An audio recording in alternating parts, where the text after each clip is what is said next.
Sejam todos muito bem-vindos, bem-vindas e bem-vindos. Está começando mais um, esse é o penúltimo episódio dessa temporada do meu podcast Boteco da Patroa. Aqui a gente discute várias coisas incríveis e a convidada de hoje, ela tá aqui porque vocês pediram. Nas redes sociais, todo mundo pediu, traz a diva, traz a diva. Então, hoje eu tô aqui com a Diva Moreira, que é uma militante histórica do movimento negro aqui em Belo Horizonte. Nossa, gente, eu tô, assim, honradíssima de poder conversar com essa mulher. Ela é pesquisadora nos campos de gênero e raça, participa de redes nacionais e internacionais que atuam no combate à pobreza, no racismo e na defesa dos direitos humanos. Essa mulher é história viva aqui. Eu vou anunciar agora com muito prazer que hoje nós estamos recebendo Diva Moreira. Seja muito bem-vinda. Muito obrigada, é um prazer enorme estar aqui com você, Lívia, neste Boteco da Patroa. Depois de terminado o programa, você vai me explicar por que ele chama Boteco da Patroa. Pode deixar que eu te conto. Aqui a gente faz muitas conversas que lembram uma mesa de boteco, mas como a gente já ouviu muito da direita ultimamente, que não há um compromisso com a verdade, por que estamos numa mesa de boteco? O Boteco da Patroa mostra que tem um compromisso ético, sim, de direitos humanos, e a gente pode ter conversas leves, sem que a gente, parta aí para esses subterfúgios da direita. Diva, muito obrigada por ter aceitado o meu convite. Eu sei que você fez um remanejamento na sua agenda para estar aqui. Eu tô muito feliz e muito honrada, de verdade. Queria que você me contasse um pouquinho de quem era a Diva criança, onde você nasceu, o que você fez, as histórias que te marcaram. Pois é, deixa eu te falar. Eu nasci em Bocaiúva, uma cidade do norte de Minas, neta de escravizado e filha de empregada doméstica, né? Uma mulher maravilhosa, incrível, que eu não posso falar sobre mim sem falar que tudo começou com ela. Interessantíssima minha mãe, incrível ela. E aí ela nutriu vários sonhos na vida dela. Um deles é de que a filha dela não teria a mesma vida que ela. Então, ela tinha uma filha, né, do casamento dela. Esta filha foi morar, já estava morando com a minha avó, acho que pouco depois dela ter ficado viúva. Meu irmão e eu nascemos depois. Então, o grande sonho dela é de que eu não vivesse a mesma vida. Como a grandíssima maioria das famílias negras, das mulheres negras, mães no nosso país, sobretudo naquele período, né, não tinham condições de reunir e manter a sua família, não é? Todo mundo ali juntos. Ela não tinha condição. Ela era empregada doméstica. Aí o que aconteceu? Minha irmã, que já estava morando com a minha avó e meu avô, continuou. O meu irmão, com 4 anos de idade, foi adotado por uma família, foi embora para Montes Claros, e eu vim com ela, com 4 anos, para Belo Horizonte. E aí, ela, continuando sendo empregada doméstica, eu desde pequena também, depois que eu descobri esse negócio de trabalho infantil, eu fiz trabalho infantil, a gente nem se dá conta, sem este nome, né? Trabalhando, inclusive eu perdi ano, né? Eu tomei bomba em escola por causa de trabalho infantil. Eu era babá e ajudava também a minha mãe com varrição, né, da casa lá, porque era uma pensão, era muito serviço para ela. E ela sozinha? Ela sozinha trabalhando nesta pensão. Sim. Sozinha. Como sempre acontece, né? Lavação de roupa, varrição, fazer comida. Então, eu me recordo dela tendo que acordar muito cedo e deitando muito tarde, porque tinha que esticar o dia para caber todas as responsabilidades que ela tinha ali naquela pensão, né? E aí, não foi legal neste tempo, claro que não foi, porque rolou de tudo, discriminação racial, assédio sexual, assédio moral o tempo todo, Então, e ela sempre muito atenta. Aí, quando eu fiquei adolescente, ela falou assim: olha, nós vamos sair daqui. Então, como a gente, isso também é um traço permanente da história de nosso povo. Quando as empregadas domésticas vão morar, elas iriam para onde? Para uma favela. E a gente iria para a favela da Serra, que era, a gente morava na Serra, o lugar mais próximo era a favela da Serra. Aí uma senhora, não, você está com filha mocinha, já tinha preconceito naquele período contra as pobres das favelas, né? Sim. Você está com uma filha mocinha para morar em favela, é perigoso, não sei o quê, não sei o quê. Aí a gente foi morar num lugar cedido e depois a gente foi para um cortiço. Então, eu também morei em cortiço. Tudo em BH mesmo? Tudo em BH. Morei em cortiço e algum tempo lá, não me recordo bem, eu acredito que eu tenha morado em cortiço pelo menos uns 3, 4 anos, por aí, sabe? Era constrangedor para mim, porque eu tinha uma vida junto com a classe média, porque branca, porque eu estudava no Colégio Estadual de Minas Gerais. Naquela época era assim o top do ensino público no estado de Minas, o Colégio Estadual. Só pessoas brancas ali. Eu era a única menina negra e eu me lembro que tinha 2 meninos. Até hoje eu me lembro dos apelidos. A raridade é tão grande que marca a gente. Sim.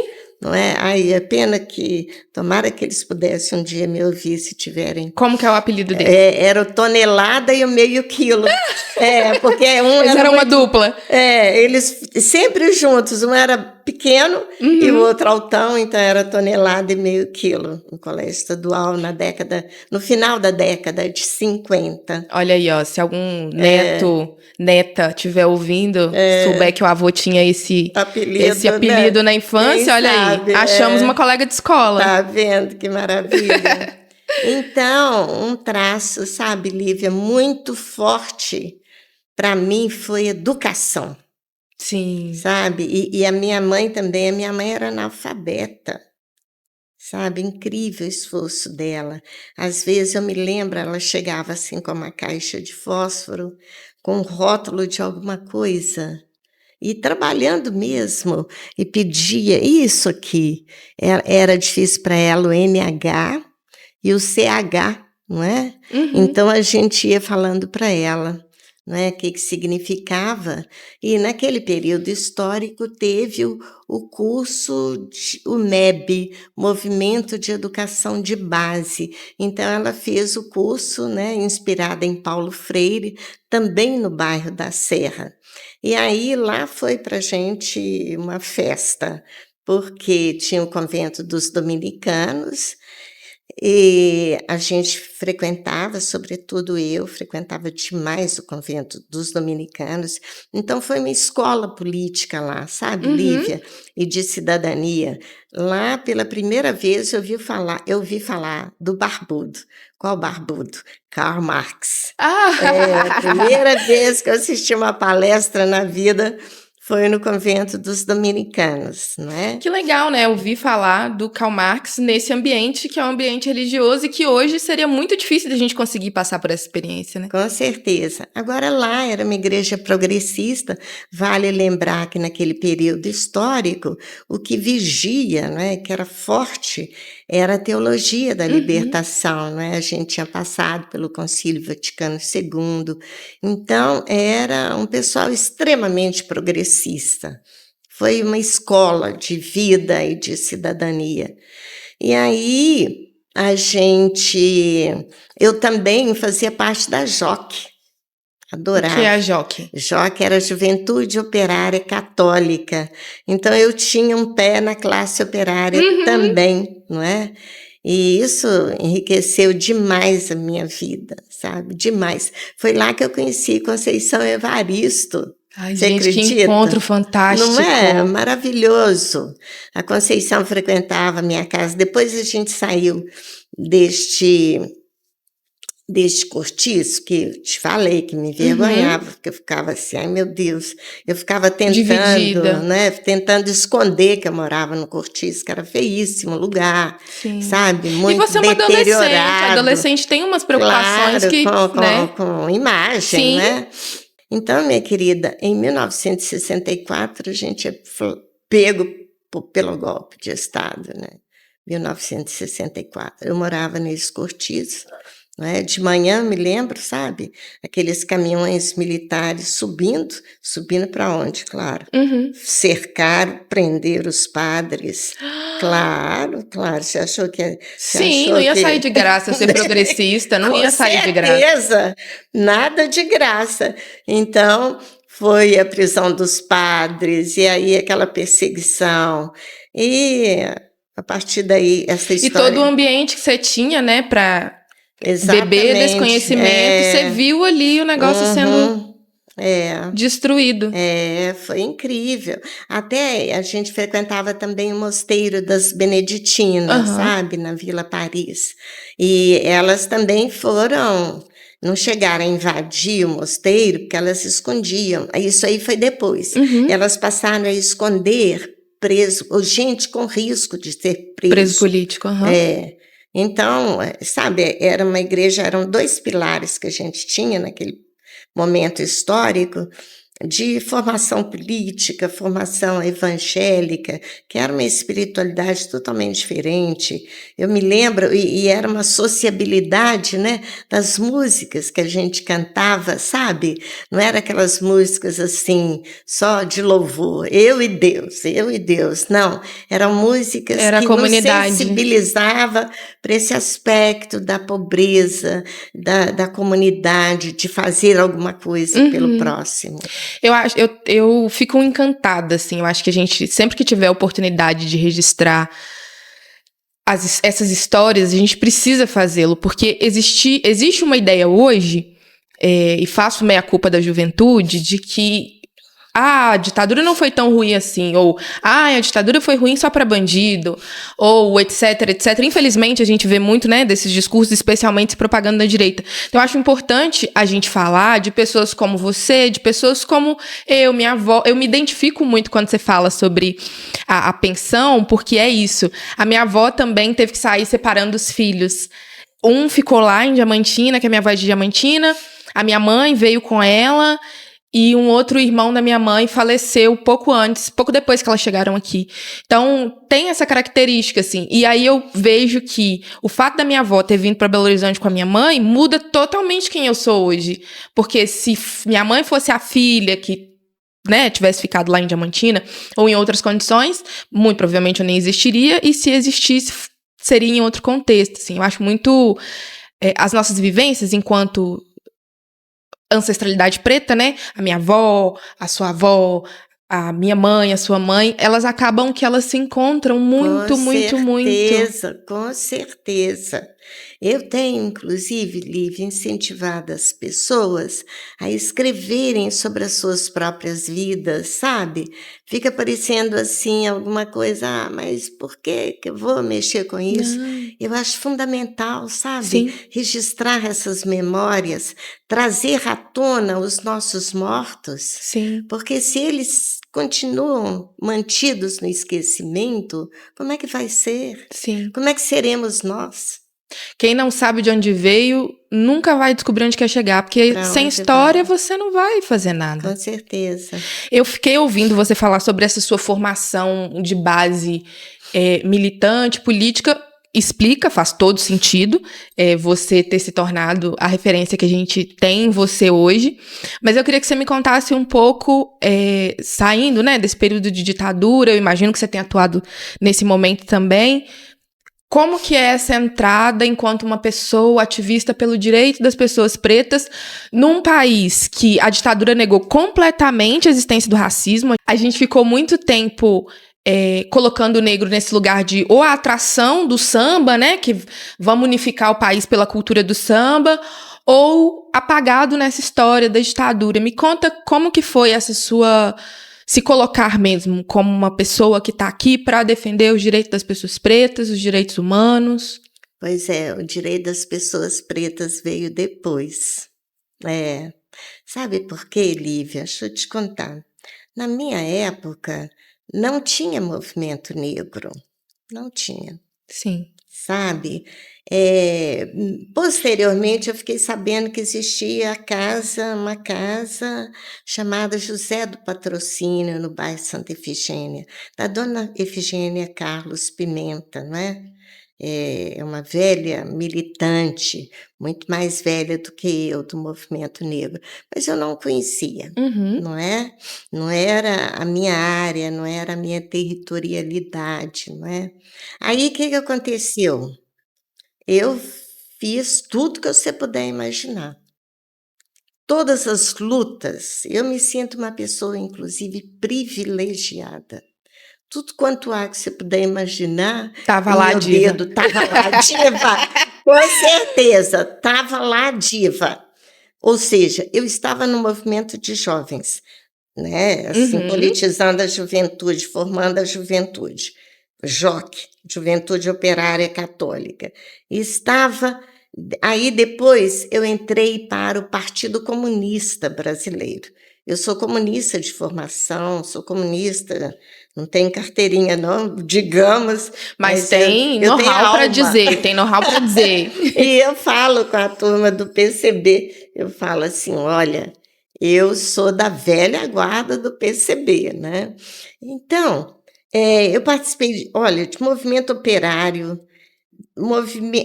e teve um movimento que eu entrei, que você não vai acreditar, lá Mas para me trás, conte. te conto.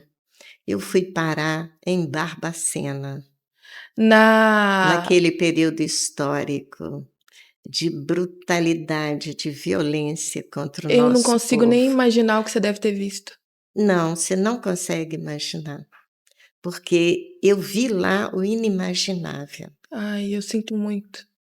Eu vi lá algo assim, sabe, que dói, que dói, que dói, que me deixa arrepiada, estou até arrepiada, sabe. Eu estava lá, em Barbacena, mas antes de Barbacena, eu estava ajudando a construir FEMIG, não existia FEMIG no Uhum. estado. Depois eu estava na luta pela construção do SUS, não existia SUS. Viva o SUS. Viva o SUS! E a gente viajando, sabe? E eu também sendo formada, porque eu era jovem e convivendo com tanto de gente muito mais velha do que eu, Uhum. sabe? Então eu achava um espetáculo. E certos nomes que são luminares, né? Sim. Chegava o Sérgio Arouca, né? Eu cheguei aqui, você fez mesura. Quando o Sérgio Arouca chegava, a gente fazia mesura para o Sérgio Arouca, que foi um grande sanitarista brasileiro. E eu tive uma felicidade muito grande, porque eu convivia com gente, eu muito jovem, convivendo com gente muito mais velha, que apostou em mim. Sabe essas pessoas assim que te recebem de cabelinho branco, eu sei jovem como você, com essa Como você tá carinha? fazendo comigo? Muito Pois obrigada. é. Então, eram assim, às vezes eu saía numa alegria, sabe? Eu Porque a entendo porque eu estou pessoa sentindo essa alegria. me escutava numa tensão, me passava material. Essa luta pela reforma sanitária mesmo foi assim. Eu conheci no Rio de Janeiro uma figura maravilhosa, Carlos Gentili de Mello, que é um dos grandes sanitaristas Sim. brasileiros. Eu saía da casa dele, né? Toda feliz, ele me dava material, sabe? Então, eu conheci, participei então dessa luta pela criação do SUS. Aí, minha querida, lá fui eu parar em Barbacena, não é?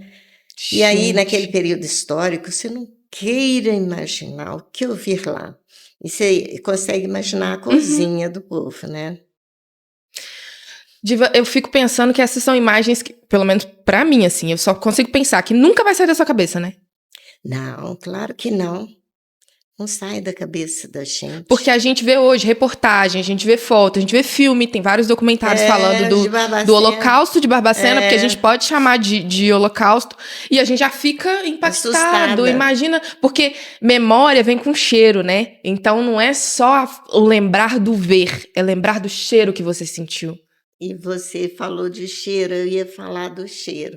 Há pouco tempo eu fui entrevistada por causa dessa luta antimanicomial. Me entrevistaram, foi até o pessoal do Ministério da Saúde, para um podcast também.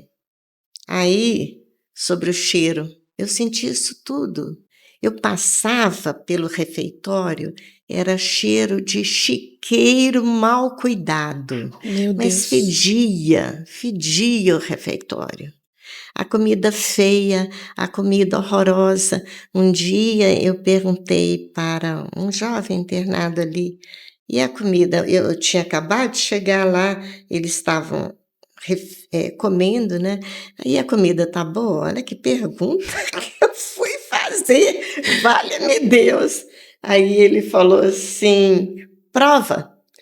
Eu provei, claro, provei, mastiguei, engoli numa boa. Porque reclamaram que achavam bicho, barata, rato, sabe, feijão estragado, arroz estragado, caruncho era o de menos, entendeu? Então, era o nosso povo que estava lá, sim. Lívia, era o povo negro. Sim. E como isso que você foi pede alguma coisa deliberada, né? Não foi nada casual. Coincidentemente só tem preto ali. Poxa, como é que pode? Que esses pretos enlouquecem mais do que os brancos? E deixa eu te falar um negócio. Eu ficava lá no meio deles, loucos, né? No meio dos loucos. Isso foi aqui, foi no Galba, foi no Instituto Raul Soares. Eu fui parar em todos esses lugares. Eu ficava lá, de costa, sabe? Ninguém nunca me ofendeu. Ninguém nunca fez nada contra mim. Sabia que eu era aliada, né? As pessoas têm aquilo que a gente fala de sexto sentido, né? É um reconhecimento. Mas era o povo negro que estava lá. Isso que você falou de pessoas pretas enlouquecem mais, a gente, infelizmente, ainda ouve muita gente falar que pessoas pretas também cometem mais crimes, né? Como se fosse também uma coincidência nós sermos a maior parte da população carcerária. E acho que só indo lá e olhando mesmo, né, não tem como você cobrar a humanidade de um ser humano que a cozinha tá fedendo a chiqueiro mal cuidado. Não tem como você querer humanizar essas pessoas. Ali, olha, veja só, hospitais psiquiátricos, você acabou de falar de presídio, não é? Nosso povo, é a maioria da população encarcerada no nosso país. Os institutos disciplinares são tenebrosos. Institutos disciplinares e as colônias orfanológicas são a pré-FEBEM.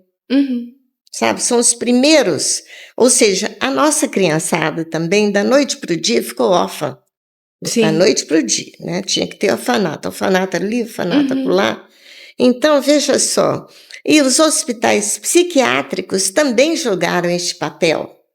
E veja só, o de Barbacena foi criado em 1904, eu acho que é 1903 ou 1904, poucos anos depois do final da escravização. Instituto Disciplinar em São Paulo foi criado em 1902. Foi assim, presídios, hospitais psiquiátricos. Tome presídio, tome hospital psiquiátrico para esta gente. A gente fala que não teve medidas reparatórias depois da abolição, de fato não teve, mas o Estado adotou medidas. Só não foram medidas reparatórias, foram medidas de prender a gente, de enlouquecer a gente. Mas teve um plano político para ir varrendo a gente para os cortiços, para as favelas, para os hospitais psiquiátricos, não. Manicômios. Aquilo era um manicômio. Inclusive, eu fui ao manicômio judiciário de Barbacena, ficava um pouco afastado. Lá eram colocados em grades, como se fossem animais. Meu Deus. E, sabe, tem detalhes, eu me lembro, porque as pessoas ficavam ali sem nada, sem nenhum espaço delas, sem nada, sem nenhum esconderijo. A gente precisa, não precisa? Sim. De um lugar dos nossos guardados, não é? A gente não sente falta disso? Sim. É parte do nosso eu. Aí tinha gente que falava para mim que escondia as coisas debaixo da cama. Para ter um pouquinho de privacidade. Exatamente. Eu vi mulheres lá, eu triste nessa história, hoje eu faço esta interpretação. Naquele período, eu estava com os meus década de 70, eu estava com meus 30 e alguns, eu não dava conta de fazer esta interpretação. Hoje eu dou. Que, veja bem, quando a gente está sozinho, quando a gente está sofrendo, quando a gente está mal, a gente tem uma companhia única. A gente pode ter determinados momentos na nossa vida, Lívia, em que a gente só tenha uma companhia, que é a nossa memória. E aí, aquelas senhorinhas que eu via lá, aqueles senhorzinhos, olha as fotos, né? Foto Sim, de sim. Google, né? Sim, são as Get fotos Images, históricas não. mesmo. Aquelas fotos são reais, foram tiradas por companheiros nossos e tal. Foi na época que a gente estava lá, eu vi aquele povo. Então, eu fico pensando assim, porque teve gente que chegou lá criança. Teve gente que nasceu lá. Então, que memória que eu tenho, minha querida? Jamais conheceu a liberdade. Memória do mesmo, da repetição. Da violência. Então, não tem histórias para contar. Não tem nada para contar. Você já imaginou aquelas senhorinhas? Eu conheci senhorinhas lá que eram deformadas. Elas tinham as nádegas enormes. Aí eu perguntei depois, o que aconteceu? E eu ficava lá sentada, sabe? Não tinha prazo para entregar, era uma maravilha, sabe? Eu ficava lá dias, passava a semana inteira lá e tal, depois voltava. Aí eu perguntei a uma pessoa que tomava conta da unidade, por que elas eram assim? Você tem ideia, Lívia? Por ficar na mesma posição muito tempo. Ai, meu Deus. Todas mulheres negras. Não dá pra ouvir essas histórias e acreditar em coincidência, sabe? Porque se fosse assim, todos nós também ganharíamos com frequência na loteria, porque aí nós seríamos sempre acertados por eventos muito raros, mas não é assim. Não é raro para a população negra ser presa, não é raro para a população negra ser isolada. E aí a gente vai colocando essas histórias que se você não viveu, você conhece alguém que passou, você conhece alguém que viveu, você esteve lá, você trabalhou com essas pessoas. A gente não pode mais acreditar que isso é coincidência. Não é. Isso foi deliberado. Sim. Isso foi um projeto de nação. Sim. Em que a gente foi relegado aos porões.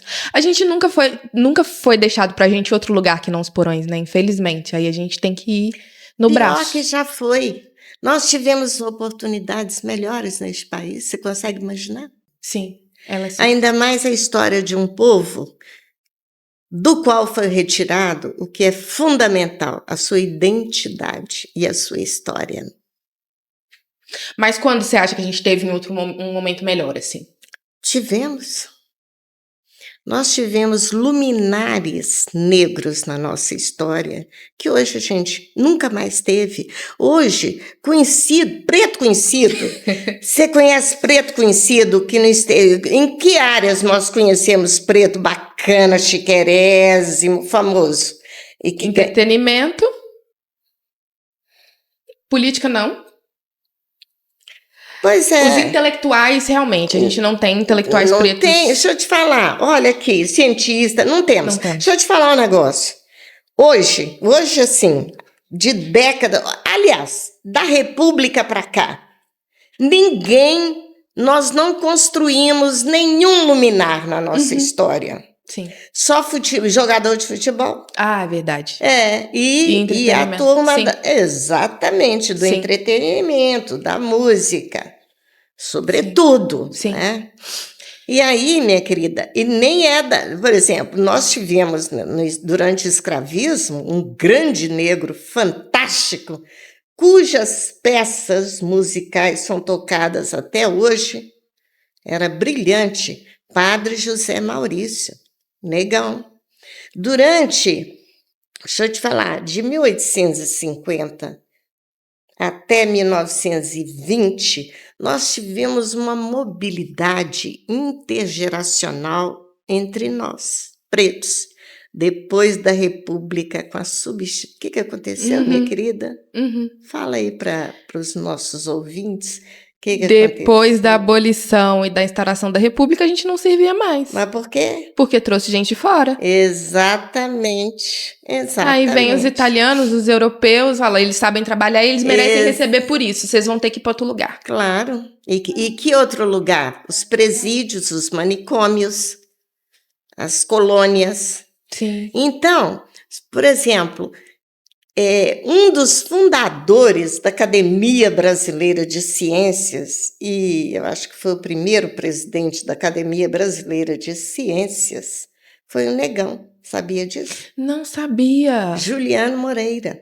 Não sabia. Eu não sei de nenhum outro presidente de Academia Brasileira de Ciências. Um dos fundadores da Academia Brasileira de Letra, um homem negro, Machado de Assis. Sim. Não é? Sim. O fundador, claro que a gente, né, ou a gente fala assim, é o que liderou na época da ABI, Associação Brasileira de Imprensa, é outro negro, Gustavo Lacerda. Olha, a República nos rechaçou de forma impiedosa. Sim. E se só tivessem, todas as vezes que falo assim, meter um pé na nossa bunda, eu falo assim, se fosse isso, a gente teria se virado. A gente teria levantado. Se fosse só isso, a gente teria levantado. Com certeza! Com certeza! Em situações extremamente desfavoráveis, como foi a escravização, a gente constituiu, a gente realizou maravilhas. Imagine depois, a partir da abolição do trabalho escravizado. Se tivéssemos dado sossego... deixa a gente fazer, a gente sabe fazer. Paz. Exatamente. Não precisa de ter feito todas aquelas delicadezas, benesses, mimos... Só não atrapalhar já estava bom. Como fizeram com os imigrantes. E você acha? Eles falaram que os imigrantes eram melhores trabalhadores do que nós, sabia? Eu sou da história, eu sou professora de história. E eu acho que quando a gente fala de oralidade, banalizou-se às vezes o termo. Entender que a história era uma ciência, que isso que a gente está fazendo aqui agora é uma ciência, eu acho que é muito importante para a história do nosso povo. Por quê? Vou te dar um exemplo do Rui Barbosa. Acabou a escravidão, o que a gente faz, a gente bota fogo em tudo. É o que você estava falando, se você não tem memória, dificilmente você vai ter identidade no mundo, porque não há de onde vir a sua história, né? E eu acho que é importantíssimo a gente continuar fazendo isso, continuar registrando essas coisas. Eu queria, Lívia, fazer um comentário a respeito de Rui Barbosa. Por favor. E da queima de documentos. Por favor. Não é? Pelo que eu descobri até o momento, o que Rui Barbosa mandou fazer foi queimar os registros de entrada de escravos para não indenizar os proprietários.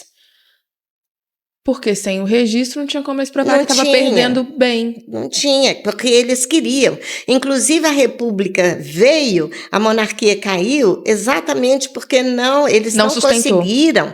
Eles não conseguiram ser indenizados pela perda, ninguém está me vendo, mas eu estou falando entre aspas, pela perda da sua propriedade escrava.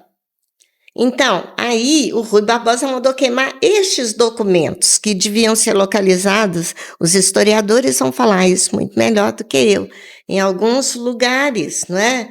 Muito específicos, não é? No mais, a quantidade de registros. Você, como historiadora, a gente tem. Está sabendo sobre nós, é uma maravilha. É uma maravilha, dá para escrever, olha, volumes e mais volumes sobre a história da população negra no nosso país, sabe? Com a documentação existente. Antes de eu te fazer a próxima pergunta, me conta do livro. Olha, O que você puder contar, né? Porque, tipo assim, eu sei que tem segredos, mas me conta... Não tem segredo. Me conta um spoiler. Não tem segredo. Gregos e troianos estão sabendo que eu estou escrevendo há décadas um livro sobre reparações. Ah, eu fui no seminário, inclusive, tá? Eu tava lá, te ouvi falar. Então. É sobre isso. O livro se chama Justiça Racial e Reparações. : O caminho para a democracia no Brasil.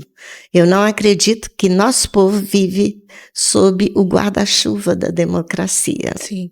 Nós não estamos protegidos pelos direitos humanos. Nenhum de nós. Você acha que eu estou a salvo? Ninguém está a salvo. Quando eu fui lá no seminário, eu achei muito, muito legal. A sua fala mencionava várias formas que as pessoas dizem que são formas de reparação, né?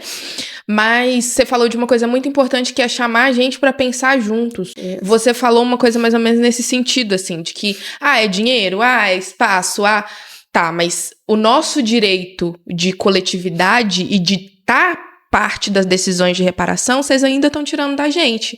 Porque, vamos fazer Você falou sobre a necessidade do seminário para que a gente pudesse falar por nós. Pensar por nós. Você viu que teve uma carta muito bacana, retirada do seminário. Vi sim. Não adianta ficar lá nos altos escalões discutindo quais que são essas medidas, se a gente não participar. Não vai ter reparação histórica nenhuma se a gente não estiver dentro dos espaços que vão decidir que reparação é essa, o que a gente quer. Exatamente, a gente que tem que falar que reparação é esta, entendeu? Tem que ser nós, Sim. Com certeza. Eu achei muito bonito ver você falando da paciência que os mais velhos tinham com você na juventude. Outra coisa que me marcou é que a maioria das pessoas que te mencionou lá na publicação eram pessoas jovens, pessoas da minha idade, pessoas que provavelmente ouvem o Boteco da Patroa e queriam te ver por aqui. Como que é a sua relação com a juventude dentro desse aspecto de... Você passou por tantas outras searas, hoje luta pela defesa de direitos humanos, convive com outras pessoas, dá oportunidade para outras pessoas, tipo eu, de conversar com você. Como que é a sua relação com a juventude? Como que você enxerga uma perspectiva de futuro? Talvez essa seja uma pergunta ousada, uma pergunta, mas, enfim, uma perspectiva de futuro do movimento negro, olhando para a juventude que a gente tem hoje. Olha, eu não quero estar aqui para badalar a juventude, não. Eu gosto de ser muito sincera. Mas o que eu quero te dizer? Que eu estou muito animada, porque há décadas atrás a gente estava em manifestações muito miúdas, pouca gente ali na Praça Raussuá, né? Praça Afonso Arinos, por exemplo, e eu olhava, sabe quando você vai no encontro, cumprimenta todo mundo se conhece? Uhum. E assim, um tanto de gente de cabeça branca como a minha. E aí... hoje eu fico muito feliz. Eu vejo uma quantidade de gente nova, sabe? São, inclusive, os filhos, são os netos, netas, sabe? Da nossa geração, que já está indo para a militância. Então, eu fico muito feliz e sei que quando eu estiver do outro lado da vida, não é? Quando eu estiver no Orum, essa galera toda estará fazendo... Tá bem treinada. Muito melhor do que eu fiz, sabe? Muito melhor. Eu acho que é um momento da gente também entender o que é continuidade, né? Entender que a gente só tá fazendo hoje porque muitos fizeram antes de nós e sentiram o cheiro das cozinhas lá em Barbacena para poder lutar contra aquilo. Eu acho fundamental que a gente fale sobre isso. E agora, Diva, a gente vai pro finalzinho, que é o Foto na Hora Foto. Um quadro que a gente tem aqui no podcast que eu pergunto para as pessoas um momento na história do mundo em que elas gostariam de ter estado presente para tirar uma foto, uma única foto que só você ia ter essa foto. Olha, deixa eu te falar. Esta pergunta é extremamente difícil para uma pessoa como eu, né? E que já viu tanta coisa. Eu já vi muita coisa e também eu sou apaixonada por livros e apaixonada por autores. Eu não leio um livro, eu não leio nenhum texto na internet sem conhecer o autor. sabe? Que E sem massa. ficar preocupado com o autor. Há pouco tempo atrás me falaram, eu perguntei, e fulano? Ah, fulano tá tão doente. E fulano que eu conhecia de livro. E vira íntimo. Vira íntimo. Ah, o fulano tá tão... Eu perguntei para um companheiro um pouco, mais ou menos da minha idade, também da luta pela reforma psiquiátrica.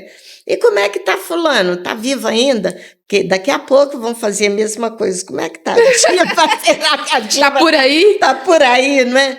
Aí eu falei, e o Moffat, Alfredo Moffat, como é que ele está? Ih, diva, ele está muito malzinho, inclusive os companheiros, os amigos estão fazendo cotização financeira para ele. Eu quase, se eu tivesse dinheiro na época, Teria eu entrado. teria. Então, ou seja, eu sou uma pessoa, assim, super apaixonada, por exemplo, figuras históricas que me encantam, eu fico apaixonada, com Marx, por exemplo.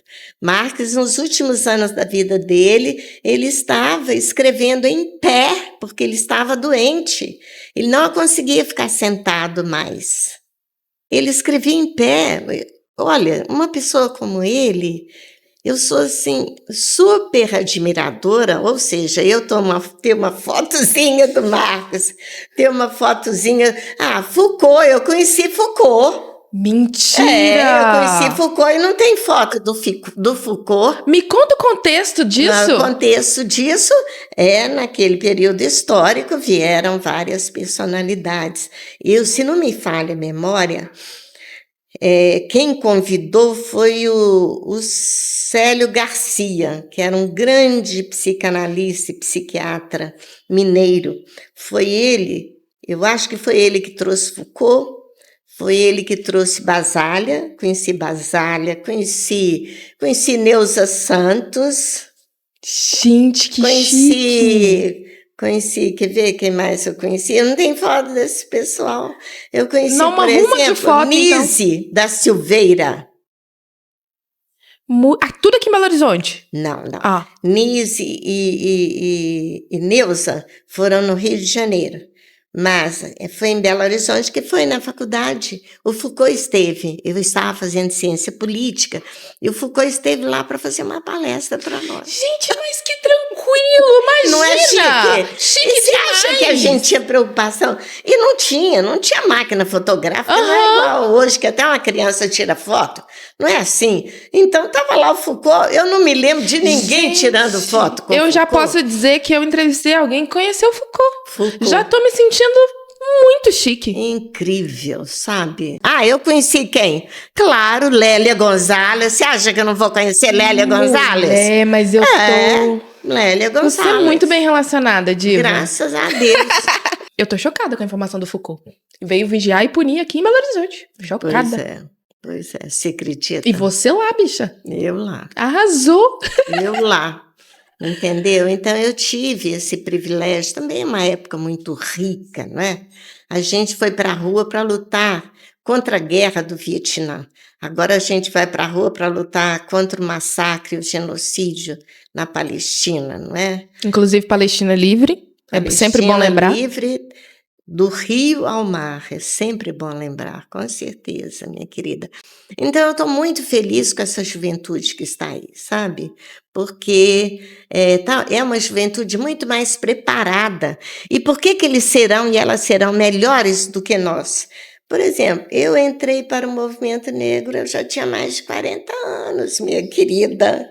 Vocês estão no movimento negro novinhos, tem uns que já estão nascendo, tem uns gurizinhos assim com essas roupas africanas, os piquetitos. Uns cabelos bonitos, né? Não tem esse problema de alisar cabelo. Eu sou do tempo de alisar cabelo. Eu lembro da minha avó contando que ela teve uma febre muito alta, ela tinha uns 15 anos, porque ela foram alisar o cabelo dela, queimaram o couro cabeludo dela, ela não podia reclamar. E ela me conta isso, dela com a cabeça toda queimada e saindo pus, e ela teve febre. Ela teve febre e não podia reclamar, porque o cabelo tinha que ficar liso. Aí minha mãe também alisou o cabelo por muito tempo. Eu alisei o cabelo até 15 anos atrás, mais ou menos. É uma loucura. É uma loucura. Por isso que eu falo para você, esta moçada que está vindo já não tem tanto conflito de identidade como nós tivemos. Não tem conflito de autoimagem como nós tivemos. Eu entrevistei uma jovenzinha linda. Se essa jovem, bem mais jovem do que eu, com certeza está no pedaço. Mas naquela época eu fiquei muito chocada com o relato dela. Uma menina super, super linda, jovem negra. Então ela fala assim, eu ficava me olhando no espelho e me perguntava, por que Deus fez gente negra? Você consegue imaginar um negócio desse? O quanto que isso é violento, né? Porque... Isso é de uma brutalidade, sabe? Indizível. Sim. Que fizeram contra nós. Agora, graças a Deus, essa moçadinha que tá vindo aí com os cabelos, vem pra cá, vem pra lá, com os turbantes, com as roupas coloridas, entendeu? Com as trancinhas. Nossa, eu fico extremamente feliz. Mas a gente e tem a turma que está entrando para o candomblé, também. Sim, tem isso. A juventude de terreiro tá juventude de terreiro. No meu período, não é, a gente não tinha nem esse negócio, conhecer terreiro. Eu não tive esse privilégio. Agora a nossa juventudezinha tá lá, bacanérrima. Então, olha... Deixa eu te falar, eu quero... te dando orgulho. Com certeza. Eu quero ficar mais um tempo aqui, Lívia, mas a hora que for para partir, eu vou partir extremamente feliz. Mas a gente só consegue fazer isso hoje porque vocês que vieram antes de nós, você, minha mãe, minha avó, foram as pessoas que trilharam esse caminho para que a gente pudesse caminhar de pé hoje. Tem muito para caminhar ainda, mas... Com certeza. A gente já conseguiu trilhar um caminho incrível. Diva, eu quero te agradecer imensamente por você ter dividido o seu conhecimento, a sua história, a sua experiência comigo. Eu acho que essas são das experiências mais valiosas que a gente pode carregar, que é poder ouvir a história viva. Muito obrigada mesmo pela paciência, por ter aceitado o convite, por ter contado suas histórias e por ser a pessoa que você é. Eu acho que a gente falo disso sempre, a gente precisa valorizar também em vida os nossos ancestrais. Eu acho muito, muito massa poder olhar e ver bons exemplos. Aquilo que você estava falando de que preto só aparece em situação ruim. A primeira vez que eu saí num jornal, a minha mãe foi mostrar pros vizinhos a capa do jornal, porque era uma notícia boa. Então, que a gente continue contando histórias em que a gente possa aparecer de forma muito boa e muito positiva. A sua história é maravilhosa e eu tenho certeza que tem milhares de outras histórias. Que bom que eu pude ouvir essas e quem sabe a gente faz um segundo episódio aí na próxima temporada pra você contar mais histórias pra gente. Muito obrigada, minha querida. Você é um primor. Olha, eu posso fazer aqui um anúncio? Posso? Como é que a gente fala? Intervalo comercial, né? Conta, faça o merchan. Então, é o seguinte, no dia 20 de junho vai haver um evento na Faculdade de Direito, aí no início da Avenida João Pinheiro, quando será entregue para várias pessoas de luta um diploma chamado Diploma Diva Moreira de Direitos Humanos. Olha aqui, ó. Pois é. Eu tô arrepiada de verdade. Eu fiquei arrepiada quando me convidaram. Eu tô morrendo de orgulho. E é aberto ao público? A gente pode ir lá prestigiar? Não, com certeza. Quanto mais gente, melhor. Então vamos todas. Porque o assunto é direitos humanos, vocês vão conhecer. É um evento relacionado aos 60 anos da ditadura militar. 1964, 2024. 60 anos. Só aí são 60 anos de luta. Na conta, 60 anos fazendo boas coisas. Diva, muito obrigada. De nada, você é um linda. amor, a sua história é perfeita. Muito obrigada.